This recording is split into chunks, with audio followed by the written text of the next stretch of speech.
Hello friends, welcome back to Webronaq. Today we are going to talk about one of the most important topics in C programming, arrays. If you've ever wondered how programmers store a list of values like marks, prices or names without creating 100 different variables, then arrays are the answer. Don't worry, I'll explain everything in very simple words step by step. Alright, let me show you what's on the screen.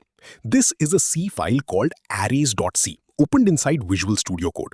At the very top, you can see a comment block. These green lines are just notes for us. The computer ignores them. It simply tells us the name of the program. Arrays in C, a quick tour, and also shows how to compile and run this file using the GCC compiler. Now, look at line 7. We have include/stdio.h. This is a standard library in C that lets us use functions like printf to print things on the screen. Think of it as importing a toolbox before starting your work. Then on line 9, we have int main void. This is the main function, the starting point of every C program. Whatever code we write inside these curly braces is what actually runs.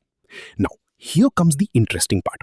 On line 11 and 12, there's a small definition in the comments. An array stores multiple values of the same type under one single name. And one very important thing to remember, in C, indexing starts from 0, not from 1. So the first item is at position 0, the second one is at position 1, and so on. On line 15, you can see how we actually create an array. We wrote int marks5, which means we are creating an array named marks that can hold 5 integer values.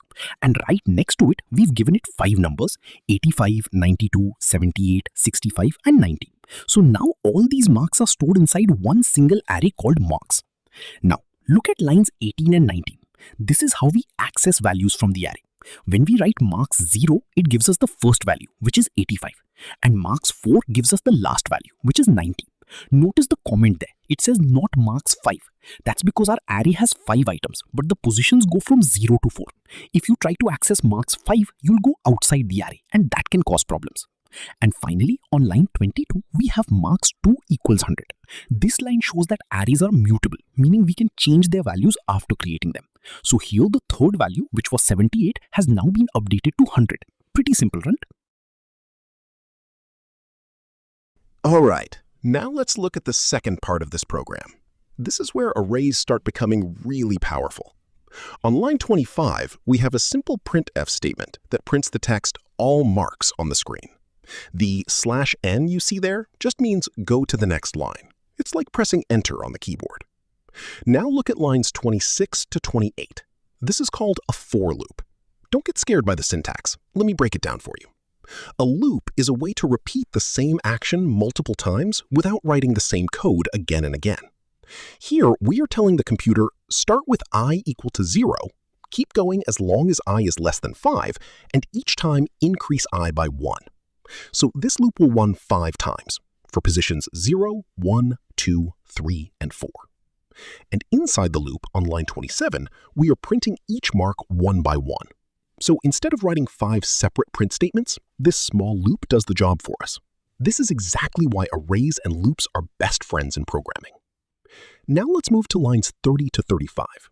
Here we are doing a very common task, calculating the sum and the average of all the marks. On line 31, we first create a variable called sum and set it to 0. Think of it as an empty basket where we'll keep adding values. Then on lines 32 to 34, another for loop runs through the array. And inside it, we have sum plus equals marks I. This simply means take the current value from the array and add it to the sum. So after the loop finishes, the sum variable will have the total of all 5 marks added together. Then on line 35, we calculate the average. We divide the sum by 5 because we have 5 marks. And notice the word double and double sum. This is called typecasting. In simple words, we are telling C to treat the sum as a decimal number, so we can get an accurate average with decimal points instead of a whole number. On line 37 and 38, we print the final results, the total sum and the average.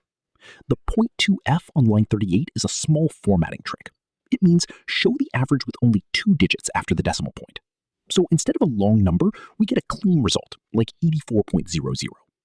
And finally, on line 40, we have return 0. This is just a way of telling the computer that our program finished successfully, without any errors.